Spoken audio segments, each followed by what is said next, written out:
Super Tuesday is well underway. It is the most pivotal day of voting yet in the U.S. presidential primary race. 15 states and 1 territory are in play. Here's what the map looks like. The territory is American Samoa. Democrats vote there today. More than a third of the total delegates in both the Democratic and Republican races are up for grabs. Joe Biden and Donald Trump both are looking today to cement their status as their respective parties' nominees, and it is all but certain they both will. They can't clinch it today. The delegate numbers aren't there, but it'll be as close as it gets. And as we look live next at a polling station in Minneapolis, Minnesota, this is one of the vantage points we have, one of the 15 states voting today and where there are 39 delegates in play. Polls in Minneapolis and in most other states are now open and voting is in full swing, although not at too active a pace right there in Minneapolis. But there will be millions of voters who cast ballots today, from Minnesota to Utah to North Carolina. California and Texas, rich in delegates. They are the 2 biggest prizes today. And for the Republicans, Donald Trump is expected to win easily both of those states. As I mentioned, he and Joe Biden, in fact, both won't be able to clinch the nomination tonight. But Trump will likely widen his already formidable lead over Nikki Haley. I voted for Donald Trump twice. I was proud to serve America in his administration. But chaos follows him. And we can't be a country in disarray and a world on fire and go through 4 more years of chaos. We won't survive it. There was her last pitch to voters from Texas last night. She made a couple of stops in that state, including Houston. Haley faces near impossible odds of securing the Republican nomination. Trump has swept every primary contest so far, except for Washington, D.C. Haley won that one on Sunday. A Supreme Court ruling yesterday ensures Trump will appear on every ballot today, including Colorado.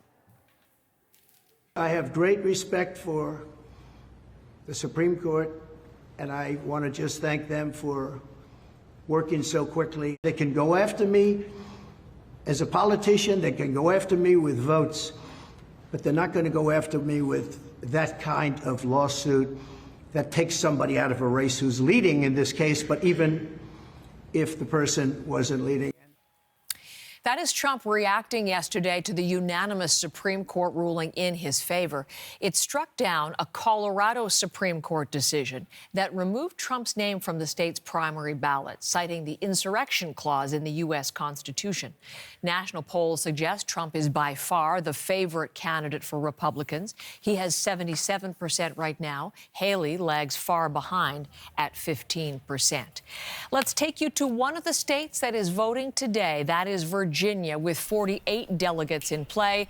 And there's our Washington correspondent, Richard Madden, who is live in Fairfax, Virginia, outside a polling station, which looks to be a pretty busy spot this morning, Richard. Yeah, the people are starting to stream through here despite the cloudy, rainy weather. Chris, let's just take a look at this parking lot. It's already starting to fill up, and polls have been open for just a few hours. And Virginia, as you know, Heather, is a critical swing state that the Democrats held in 2020, and they're really hoping to hold in 2024. This is an open primary, so it is an important state for both parties. And you mentioned it off the top. Donald Trump is widely expected to have a pretty good night tonight, especially winning those big delegate states like Texas and California. But his sole rival, Nikki Haley, continues to stay in the race. She did win the District of Columbia, and she's hoping to have somewhat of a stronger showing tonight. She's been arguing ever since her loss in Iowa that 30 to 40% of Republicans still will not support Trump. She tries to portray herself as that anti-Trump alternative, not an anti-Trumper, but just a new generation of leaders, and she refuses to quit despite mounting pressure by Trump and his allies. Take a listen to what Haley had to say as she made her closing pitch once again. This isn't an anti-Trump movement. This is a pro-America movement. This is something where they're saying they're tired of the chaos. They don't want 2 candidates in their 80s. They want to make sure that we go back to normal, and they want to see a D.C. that works for the people instead of government, instead of people working for government. So the big question tonight, depending on the outcome of Super Tuesday, will Hillary stay in the race, or will she continue all the way to the Republican National Convention this summer to set up possibly a showdown between herself and Donald Trump? I'm wondering, Richard, about the other side of things for the Democratic primaries today. Joe Biden, the incumbent president, he's expected to sweep the parties. But we think about just the other day and Michigan and tens of thousands of Democratic voters with that uncommitted vote to send a message to Joe Biden. How does that all figure in? How is he doing politically right now? Yeah, well, the polls do suggest Biden is either statistically tied or slightly trailing behind Donald Trump, especially in those key swing states like Michigan, as you noted. And there's really an enthusiasm gap by some Democrats in his own party. But this is going to also be a very important, critical week for Joe Biden. On Thursday, he will deliver the State of the Union, and that really signals the kickoff to the general election campaign. Biden is planning to crisscross the country, selling his message and really sending out that stark contrast between himself and Donald Trump, setting up a very likely rematch of 2020 in which 7 out of 10 Americans simply don't want.